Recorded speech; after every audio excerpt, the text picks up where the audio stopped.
El olor a pan recién horneado y a lavanda, que solía ser mi ancla en el mundo, se había convertido en el fantasma más doloroso de mi memoria.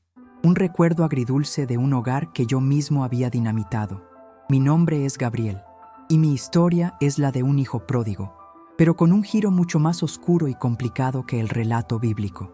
No me fui de casa buscando fortuna o aventuras, sino huyendo de una oscuridad que yo creía que me pertenecía solo a mí. Mi madre, Elena, era la personificación de la resiliencia suave, una mujer de fe inquebrantable y un amor tan vasto que a veces se sentía asfixiante. Ella vivía en nuestro pequeño pueblo costero, donde el ritmo de la vida lo marcaban las mareas y las campanas de la iglesia, y donde su mayor orgullo y único propósito era la felicidad de sus dos hijos, mi hermana menor, Clara, y yo. Yo era el hijo mayor, el que se suponía que debía ser el sostén, el heredero de la pequeña carpintería que mi padre había fundado antes de que una enfermedad repentina se lo arrebatara, dejando a mi madre una viuda joven con dos bocas que alimentar. La muerte de mi padre fue el primer sismo en mi vida, y yo, un adolescente de 16 años, lo asumí de la peor manera.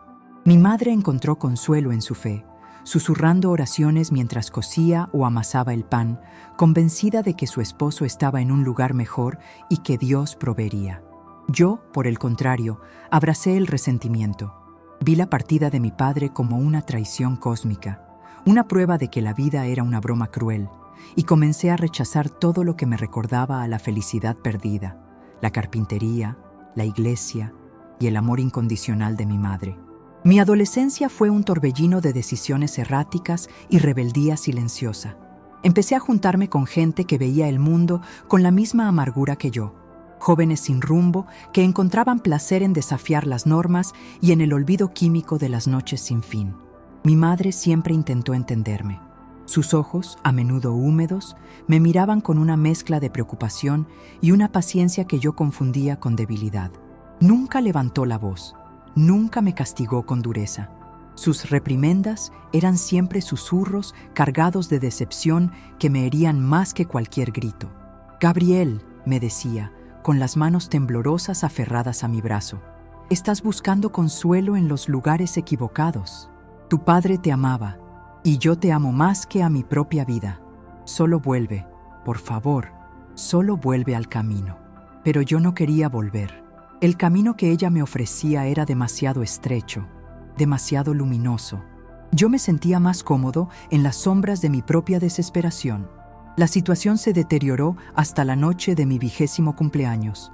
Había prometido a mi madre ayudarla en la carpintería con un encargo importante, un juego de sillas para la iglesia, un trabajo que honraba la memoria de mi padre.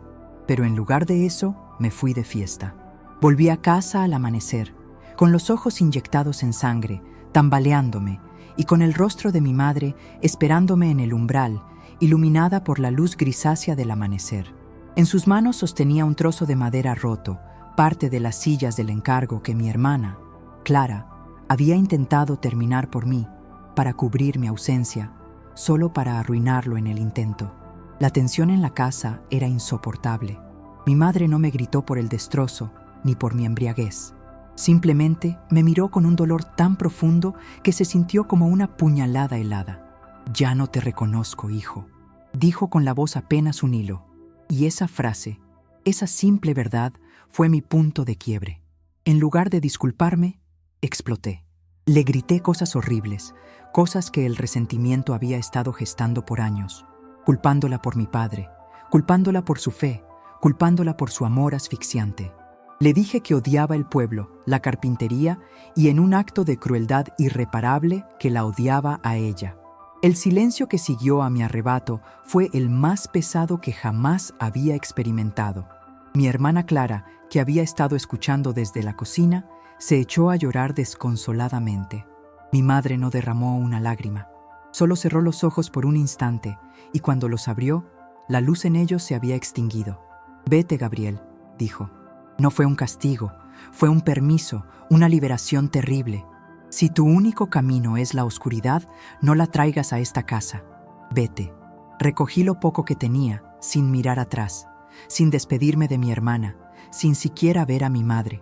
Salí de esa casa sintiendo una mezcla de alivio y una culpa tan monstruosa que prometí no volver jamás para no tener que enfrentarla. Ese día me fui de casa, dejando a mi madre con el corazón roto y a mi hermana con la confusión de mi abandono. Durante los siguientes 10 años, corté todo contacto.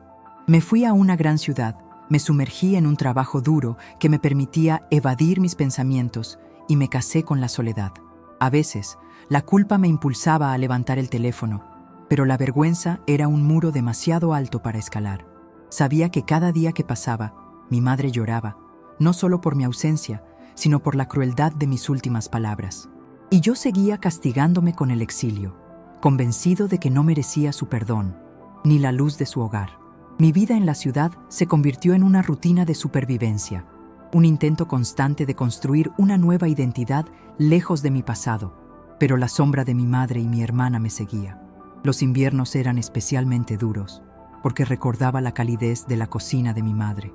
Me había convertido en un hombre exitoso en mi carrera, un arquitecto respetado, pero por dentro era un caparazón vacío, un hombre sin raíces ni familia. El día que todo cambió fue hace un año, cuando recibí una carta simple, enviada a la única dirección que había dejado hace una década, el buzón de la antigua carpintería. La carta no era de mi madre, era de Clara, mi hermana, ahora una adulta. La letra era apresurada y temblorosa, y las primeras palabras me golpearon como un puñetazo en el estómago. Gabriel, mamá está enferma, necesita verte, pero no te estoy escribiendo solo por ella. La carta de Clara se convirtió en un peso helado en el centro de mi pecho, una bomba de tiempo que detonaba 10 años de autoengaño y exilio voluntario. Las palabras, simples y directas, perforaron la gruesa armadura de mi vergüenza.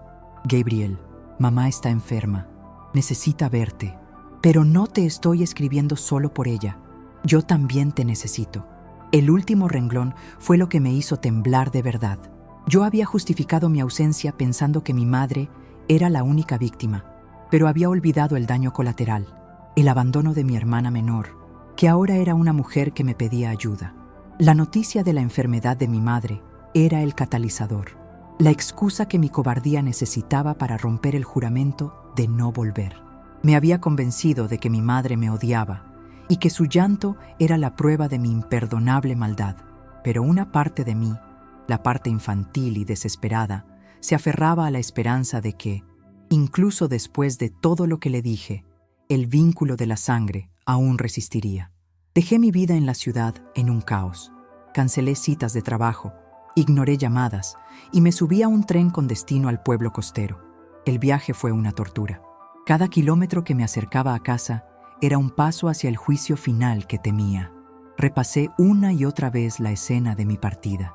La mirada vacía de mi madre, mis palabras crueles.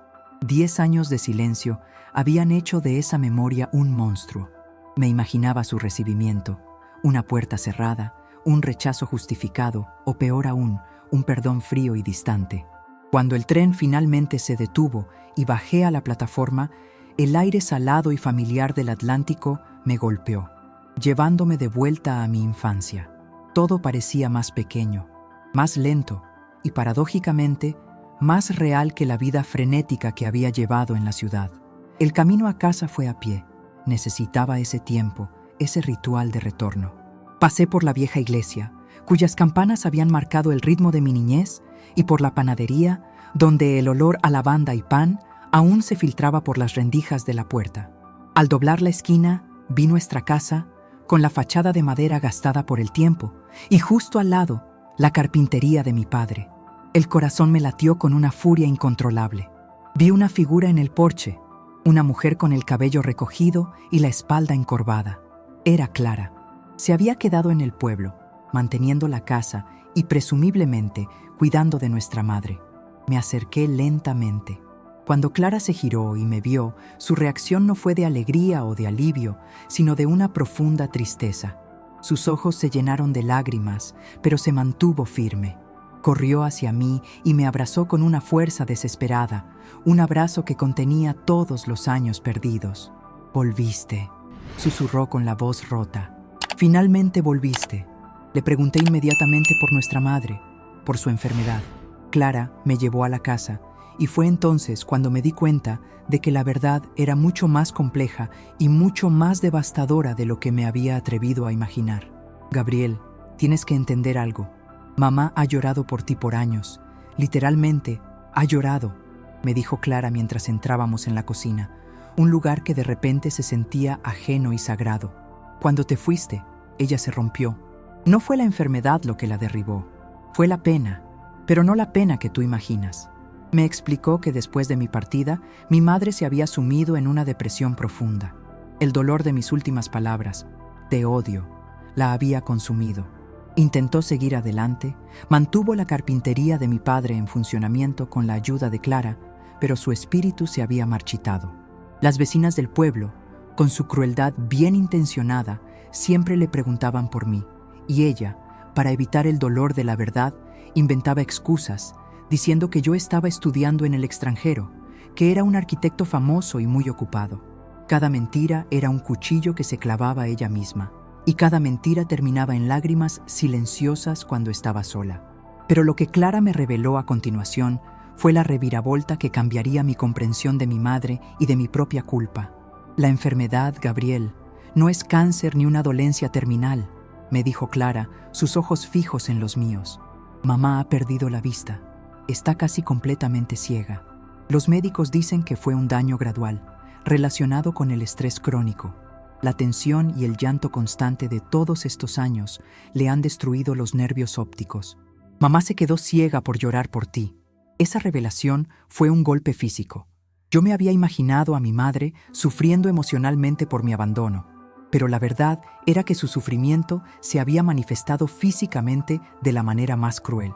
Sus lágrimas, que yo había provocado con mi ingratitud, habían consumido su visión, la ventana a un mundo que tanto amaba. La vergüenza era una ola que me ahogaba. Quería gritar, quería correr, pero Clara me detuvo. Y hay algo más.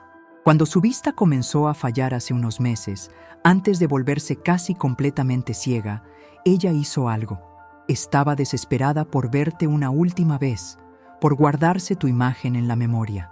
Clara me dijo que, a pesar de las mentiras que le contaba al pueblo, mi madre nunca había dejado de seguir mi rastro. Había utilizado todos sus ahorros y parte del dinero de la carpintería para pagar a un detective privado para que me encontrara y la mantuviera al tanto de mi vida en la ciudad, de mi éxito como arquitecto. Y en un último acto de amor desesperado, antes de que la oscuridad la cubriera por completo, se aseguró de conseguir una fotografía reciente mía, una que yo había publicado en una revista de arquitectura, y la había memorizado. No se trataba de verme en persona, se trataba de tener mi imagen, mi rostro de adulto, grabado en su corazón. Y eso, lo que me mostró Clara a continuación, fue la segunda gran verdad que me hizo temblar. Clara me llevó al pequeño altar que mi madre tenía en su habitación. No era un altar religioso, sino uno con fotografías familiares. Y en el centro, a pesar de que ya casi no podía ver, mi madre había colocado una fotografía antigua de mi padre y una mía, la de la revista. Pero lo que me destrozó fue la fotografía de mi padre. No era la original. Clara me explicó, con la voz ahogada por el llanto, que mi madre había mandado enmarcar la foto de mi padre junto con una que ella había estado cosiendo en secreto.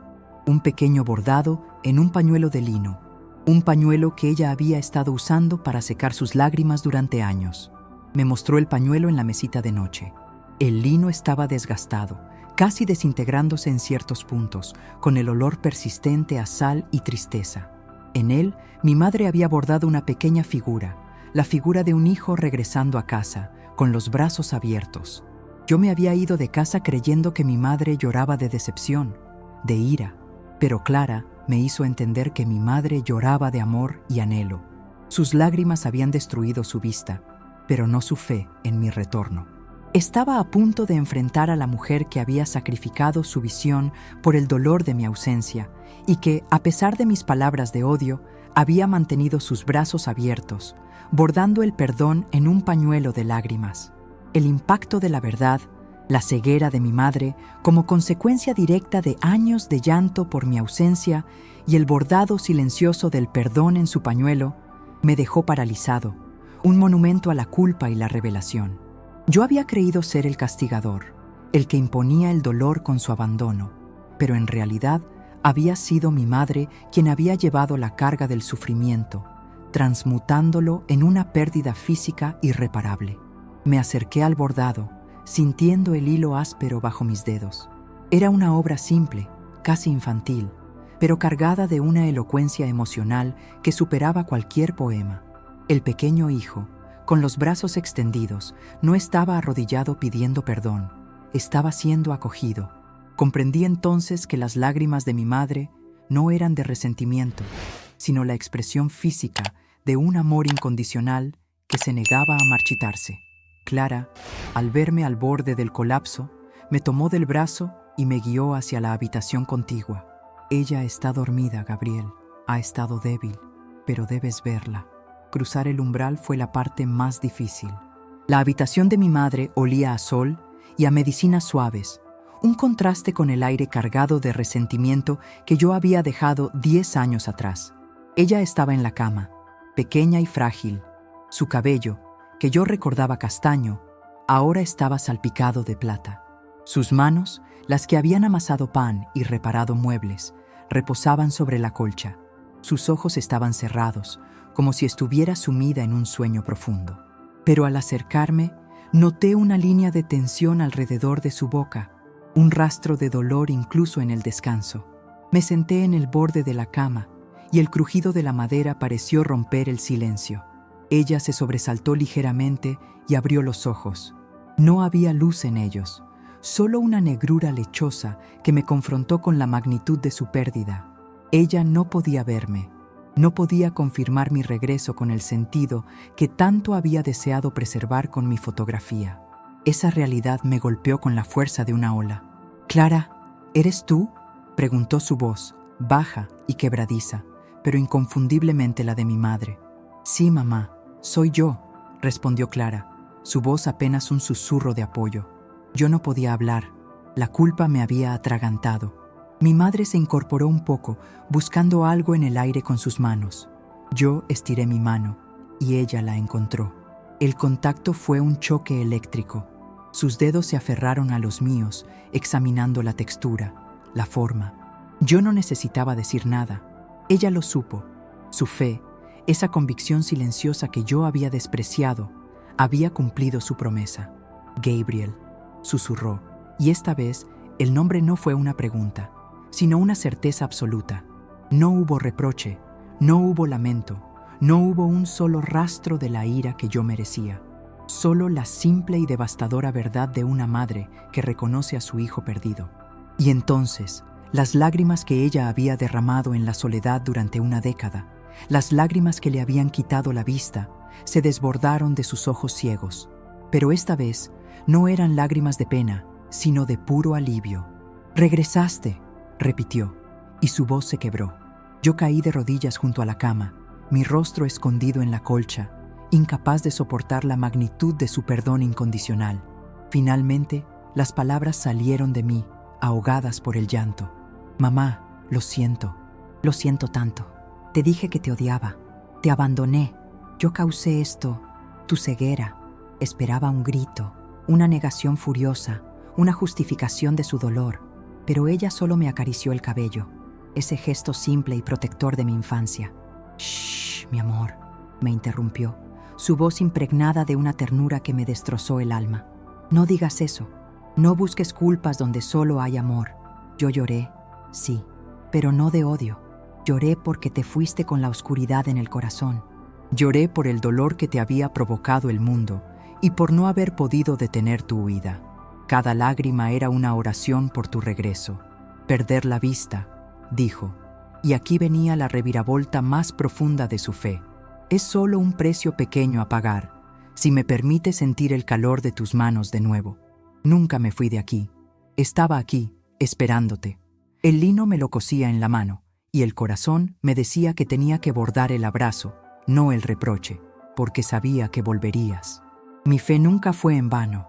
Me tomó del rostro con sus manos ciegas, y sus dedos trazaron los contornos de mis cicatrices de adulto, las líneas de preocupación que no estaban en la foto que ella había memorizado.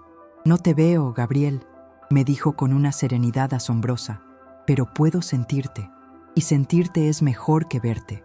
Te veo con el corazón, hijo mío, y en el corazón nunca te fuiste. Ese momento fue mi verdadera conversión, mi paso del resentimiento a la redención. La burla del mundo por la fe de mi madre, su aparente ingenuidad, se había transformado en la prueba más sólida del amor más puro. Ella, la mujer a la que yo había llamado débil y anticuada, se había convertido en mi faro moral. Mi madre había llorado por años, sí, pero no por decepción, sino por amor. Y cuando volví, encontré no una puerta cerrada, sino unos brazos abiertos que me acogieron en la única verdad que importaba, el amor incondicional. Me quedé a su lado, cuidándola, intentando enmendar 10 años de ausencia con la presencia. Y ese fue el principio de mi verdadero regreso a casa, un camino que requeriría mucho más que una simple disculpa para ser recorrido. Mi regreso a casa no fue el final de la historia, sino el arduo comienzo de mi redención. La presencia de mi madre, a pesar de su ceguera, era una constante lección de amor y paciencia, un espejo que reflejaba la fe inquebrantable que yo había perdido. Dejé atrás mi exitosa carrera de arquitecto en la ciudad sin mirar atrás. El dinero y el reconocimiento que tanto había valorado se revelaron como ceniza en mis manos. Mi verdadero trabajo ahora era restaurar la casa, la carpintería y, lo más importante, el corazón de mi madre y mi hermana. El primer desafío fue la carpintería. Mi padre había sido un maestro artesano y yo, a pesar de mi formación como arquitecto, había rechazado su oficio. Clara había hecho lo que pudo para mantenerla a flote, pero la falta de un experto había llevado al negocio al borde del colapso. Decidí reabrir el taller. Al principio, mis manos estaban torpes. Las herramientas de mi padre, que yo recordaba con desprecio, ahora se sentían pesadas y desconocidas. El olor a serrín y barniz, que una vez fue mi recuerdo más odiado, ahora me ofrecía un consuelo inesperado, un vínculo tangible con el hombre que había perdido. Mi madre, a pesar de no ver, se convirtió en mi guía. Se sentaba en una silla junto a la ventana de la carpintería y yo le describía lo que hacía. Ella, con su memoria táctil y su profundo conocimiento de la madera, me corregía con suaves indicaciones. No, Gabriel, el cedro de ese lado tiene un nudo cerca. No fuerces la sierra allí, me decía, y yo, al verificar, descubría que tenía razón. Su ceguera física había agudizado sus otros sentidos y su intuición, convirtiéndola en una experta silenciosa. Yo, el arquitecto moderno que construía rascacielos, estaba siendo enseñado por una mujer ciega que confiaba en la memoria de la tierra y la veta de la madera. La relación con Clara también comenzó a sanar. Ella había cargado el peso de la casa y el cuidado de nuestra madre sola. Yo no solo le había gritado a mi madre, sino que había abandonado a mi hermana. Había una herida profunda en ella que no se cerraría fácilmente. Una noche, mientras limpiábamos el taller, encontramos la silla a medio terminar que ella había arruinado 10 años atrás, la que había provocado mi furia y mi partida. Clara la miró con lágrimas en los ojos.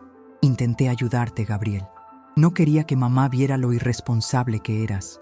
Yo quería que te quedaras. Fue el momento de la verdad para Clara. Me disculpé, no con grandes palabras, sino con la promesa de que reconstruiríamos esa silla juntos. Y lo hicimos. El proceso de lijar, ensamblar y barnizar esa simple silla fue una terapia silenciosa. Cada junta que encajaba era un pedazo de nuestro pasado que se recomponía, una promesa de futuro. Mi madre, mientras tanto, no se limitaba a esperar. Una de sus mayores penas, además de mi ausencia, era no poder seguir tejiendo los pañuelos de lino que vendía en el mercado, un pequeño ingreso que había ayudado a mantener a la familia. Ahora, con la vista perdida, esa actividad le era imposible. Pero yo no podía permitir que la desesperación la consumiera de nuevo. Utilicé mis habilidades de diseño para idear un sistema. Modifiqué un telar antiguo, instalando guías táctiles y alarmas sonoras que le permitían seguir los patrones de tejido usando solo el tacto y el oído. No era fácil, pero la fe y la tenacidad de mi madre eran inmensas. Pronto, ella volvió a tejer.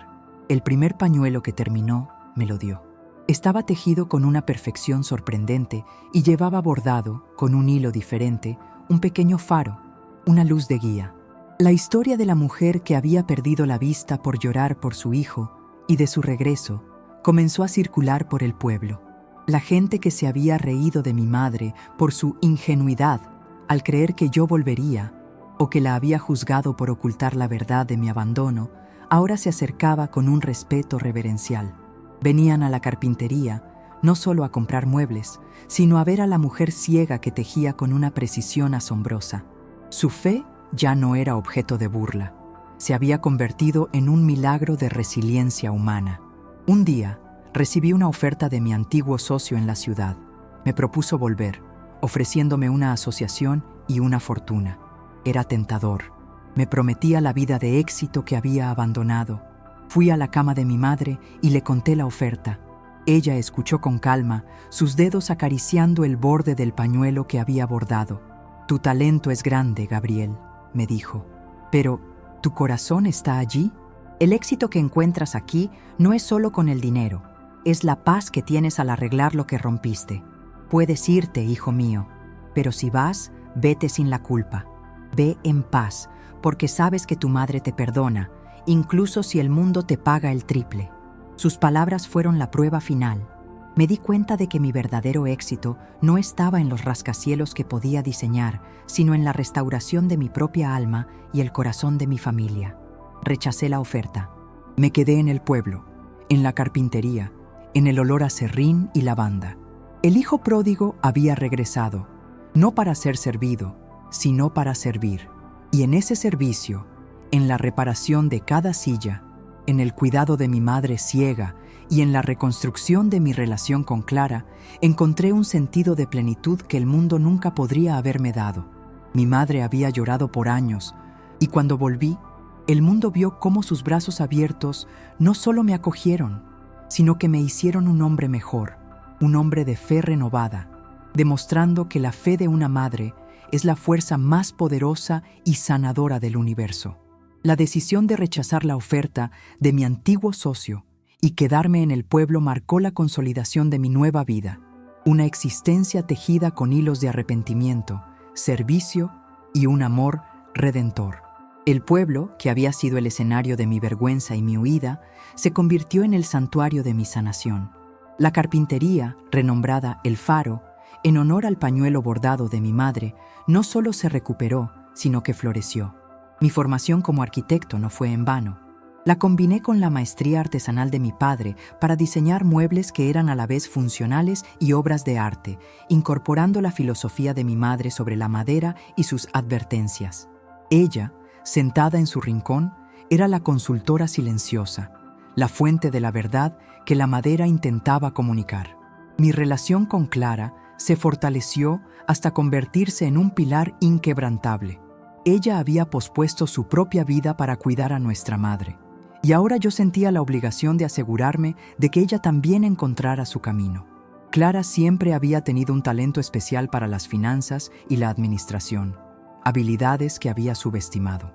Juntos modernizamos el negocio, y ella asumió la dirección administrativa y de marketing. La historia de El Faro y la mujer ciega que teje pañuelos con patrones perfectos se extendió más allá del pueblo, atrayendo encargos de toda la región. El éxito no era financiero, sino el producto de un trabajo honesto y la sanación de una familia. Un evento inesperado, sin embargo, puso a prueba mi recién descubierta paz y reveló la profundidad del sacrificio de mi madre.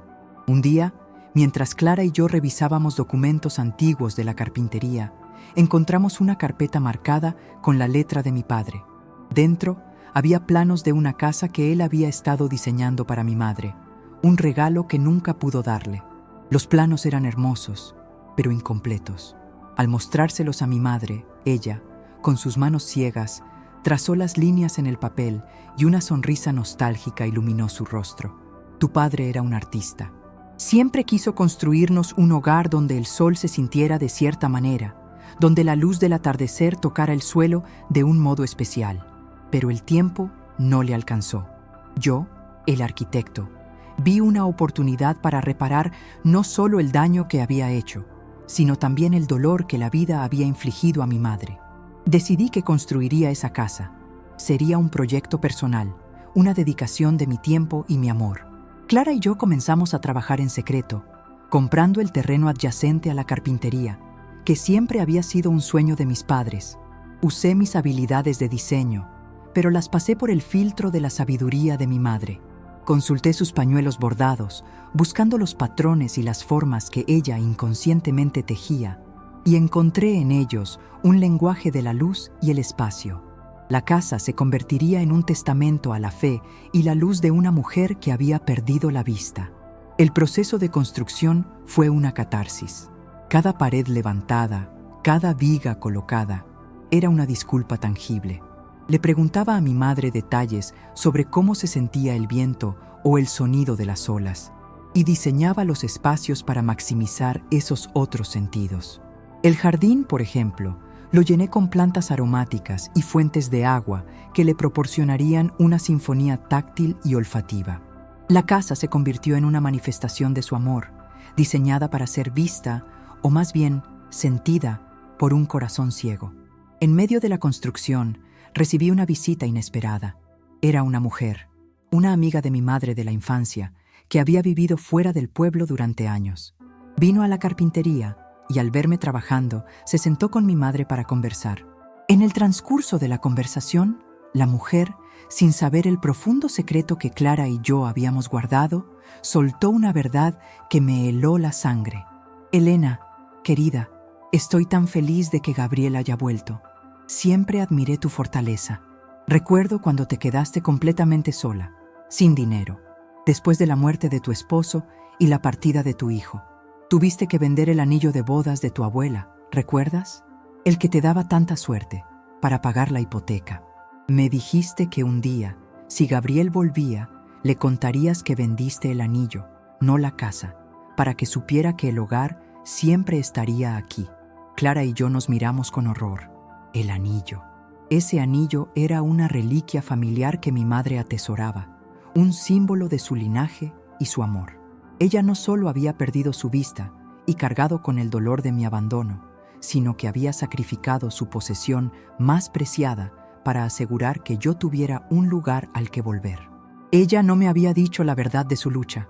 Cuando regresé, la casa estaba de pie y asumí que la había mantenido a flote con su trabajo y el de Clara. Nunca me mencionó el sacrificio del anillo. Su amor era tan vasto que su perdón se extendía a la omisión de su propio sufrimiento, protegiéndome de una culpa aún mayor. Cuando confronté a mi madre con la verdad, ella sonrió tristemente y me tomó la mano. No te lo conté, Gabriel, porque no quería que sintieras que tenías una deuda. Quería que volvieras por amor, no por obligación. El anillo es solo metal. Mi fe en tu regreso, eso era el verdadero tesoro. Y ese tesoro está aquí, en la palma de mi mano, ahora que has vuelto. Esa fue la última gran lección de mi madre. Ella había llorado por años. Había sacrificado su vista y su tesoro más preciado. Y cuando volví, sus brazos estaban abiertos, no para recibir una recompensa, sino para ofrecerme una redención. La construcción de la nueva casa se convirtió en el símbolo de mi gratitud. Sería la última obra que mi madre vería con el corazón.